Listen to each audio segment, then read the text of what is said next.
Hi everyone, I'm Tom Berg from TomBergVoice.com, and in this edition of Estill in Action, we'll be discussing key components for safe singing. Now, people all over the world may disagree about what constitutes beautiful singing, but very few people would disagree with these three steps. They include torso anchoring, or support, head and neck anchoring, which essentially involves alignment, and false vocal fold retraction, which involves open throat. So let's look at those three different components. When you're thinking about high-intensity singing, we want to shift the effort to the bigger vocal structures or the bigger full body structures so we can release the effort associated with the larynx. You have to remember the vocal folds are the size of your thumbnails, and we're asking a lot of those little vocal folds.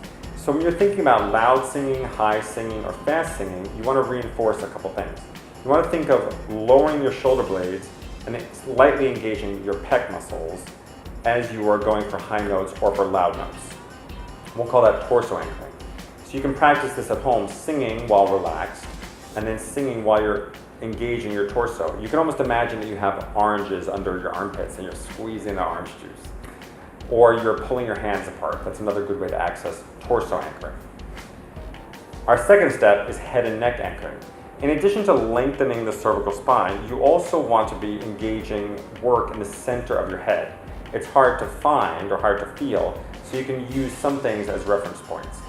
If you can, you want to think of raising your ears. Or you can think of a slight sneer. Not to the threshold of flaring your nostrils so much, but you want to think of a lift just under the cheeks.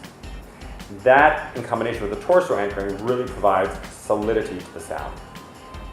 The third step is your false vocal fold retraction, essentially opening the throat and minimizing that grunting sensation, the cough, tickle, scratch that might happen on high notes. How you can find this is if you cover your ears with your fingers, and I want you to breathe in and out silently through your mouth. Now you want to breathe in and out audibly, like you're at the doctor and you have a stethoscope on your chest. So you're doing, while still covering your ears. Now inhale like you have an asthma attack. And then go back to that silent breathing. If you do that exercise a couple times, you'll feel different changes in the throat. Some people feel narrowing sort of this direction, some people will feel narrowing in this direction, where they're pressing down. But essentially, I want you to feel the difference between the open throat sensation and a sort of grunting, which yields a cough, a tickle, a scratching sound.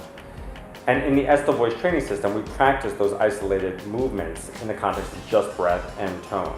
But for the purposes of this video, I want you to think of those concepts as sort of the foundations of healthy singing before you even start.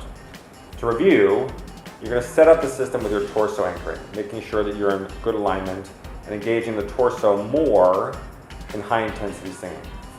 Step 2 is head and neck anchoring. We're lengthening the cervical spine and having a sense of lift in both the face and the ears that usually yields a sense of effort, good effort in the center of the head. The third step is maintaining the silent breath, the open throat, or the retracted false vocal fold position.